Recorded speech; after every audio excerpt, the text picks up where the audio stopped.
Hi there, eToro. It is Monday, the 13th of March, and that means it's time to take a look at what moved the markets last week. Now, last week was incredibly action-packed, so I'm going to have to speed through the various things that went on.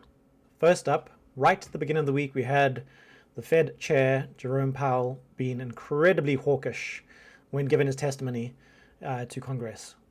Following his comments on the day, the market increased their expectations for the size of the next rate hike up to 0.5%. As we've come to expect, when the size of rate hikes is expected to be large, stocks, or most stocks, don't tend to do very, very well. Another big bomb that dropped early in the week was the fact that China's target growth rate was very, very cautious, not just at a headline level, but also in the details.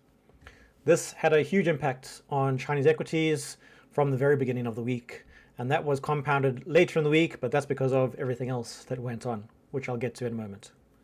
Through the week, we also saw employment and jobs data coming out of the US, and the NFP, the non-farm payroll data, came in much higher than expected. However, this was tempered by the unemployment rate being slightly higher than expected. We can see that the consensus was for a 3.4% unemployment rate, but it actually came in at 3.6%. On top of this, in the US, wage growth has also slowed down beyond what was expected. And on the day that these pieces of data were delivered to the market didn't really know what to do with itself. It was jumping all around. We also continue to see something of an escalation in the conflict, at least at a political level, between the US and China. So very high-level officials in both China and the US made very strong negative comments about the other country. And as part of the consequences of this negative political relationship, it looks as though we're marching towards potentially a US ban for TikTok, which is an incredibly popular application. Now, TikTok has taken a large market share from a number of US companies. So if there were to be a ban on TikTok in the US, you can expect companies such as Snapchat or Meta, which has Instagram, YouTube, owned by Google, to be the beneficiaries of the eyeballs and attention that have been focused on TikTok. Now, last week was a slow week in terms of earnings for my particular portfolio. Although QFIN did report earnings, there has been a slowdown in revenue and earnings. You can see the details on screen. The actual report wasn't that good. So for those that don't know, QFIN, otherwise known as 360 Finance, is a Chinese company that facilitates loans between providers of those loans and end consumers and companies. Of course, with the enormous slowdown in economic activity within China and confidence in the market, QFIN's business has been strongly impacted. However, with the Chinese reopening, I expect that this company will do very well through the next few years. One reason that the poor earnings don't worry me so much is the various details that you can see on screen at the moment. So the company has a PE ratio of below 5. They are not a loan provider, by the way. They are not a financial company. They are a technology company that facilitates the ability to take out and manage loans by end customers. You can see that their revenue has grown quite strongly, their profitability has grown quite strongly, their margins are very good. They're a company that has no debts, lots of cash on hand. Traditionally, they've been very good at earning a good return on capital, and on equity, the PEG ratio is well below 1. And in my opinion, this is a company that's waiting to see explosive growth in the share price once the Chinese economy starts ramping up in earnest. Now, the biggest news of the week, and we've already spoken about some pretty big headline items, must have been the collapse of the Silicon Valley Bank. This is a fairly large deal because this is not a fly-by-night company. They have been around for 40 years. And the collapse within this business wasn't caused by anything too nefarious. They didn't manage their risk particularly well, but also they didn't do anything too crazy. The collapse here being the fact that they had a lot of government bonds on their books. They bought them at a point where interest rates were very low, and as interest rates have gone up, that means the value of the bonds that they hold has dropped.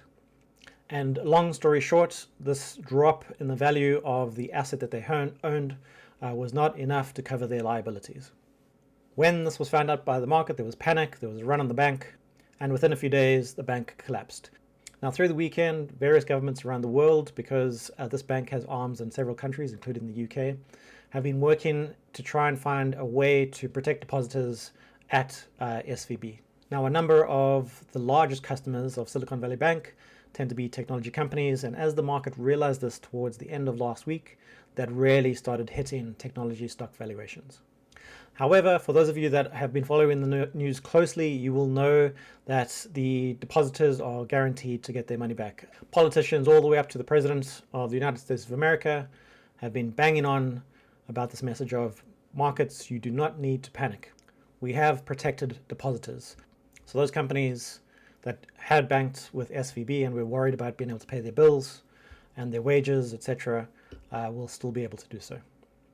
So what effect did these action-packed events have on the markets through last week? Well, you can see I've marked it on the Nasdaq 100. It dropped by 4% through the week. The S&P 500 dropped by nearly 5%, and that's because of the number of banks that are a part of this index. You can see that yields on government bonds, so I have the 10-year yield up on the bottom left-hand side of the screen, dropped dramatically, and I'll talk about why in a moment. And as you would expect on the bottom right, I have an ETF that represents a collection of regional banks within the US. And the point at which I had measured it, it had dropped 28%, although that's now recovered because of the assurances that various regulators and central banks have provided. At one point, I was incredibly tempted to dip a toe, buy a little bit of this regional banking ETF. However, I am not sure that this whole thing is played out. There might be a run on additional banks, and even if governments and regulators and central banks come to their rescue later on, I believe that there could be a lot of volatility. Coming back to that enormous drop in bond yields, well, at the beginning of last week, the market expected a larger hike from the Fed, given the testimony that we heard from Powell. However, because of the collapse of SVB, it's now expected that we might see a pause in rate hikes or very small rate hikes from here on out. The reason for this, coming back to this chart, and let me make it a little bit bigger so we can see how dramatic this drop just was, is that the Fed's pace and size of rate hikes are effectively what caused the collapse of this bank. There's a joke in investing circles that says that the Fed tends to hike until something breaks. And guess what? Something broke. The concern here is that if the Fed continues to hike and it creates challenges for many more banks through the system, we could see a fundamental issue within the banking system within the US, which usually means a fundamental issue in the banking system for the world. So will the Fed do what the market expects? Well, I'm not so sure. At the moment, the Fed and other parts of the US government are working to make sure that banks and the financial system is protected against incidences like the specific one that happened late last week. All right, so what about this week? Well, there is lots of macro data that's going to hit the headlines, but almost certainly the most followed will be the CPI data and other inflation data that's coming out of the US. What's quite nice is that if you look at the eToro calendar available from this left menu, it now includes some big events such as the CPI data publication. So you can see from this calendar that CPI data for the EU as well as the US will be hitting the market this week, and we will see an interest rate decision out of the European Central Bank. We are also at the tail end of earnings season, but we will see two companies in my portfolio reporting earnings. But I suspect that the two things the market will be laser focused on this week will be CPI data out of the US and what the hell happens with regional banks within the US. All right, that's it for this week. I hope you have a good one. Goodbye.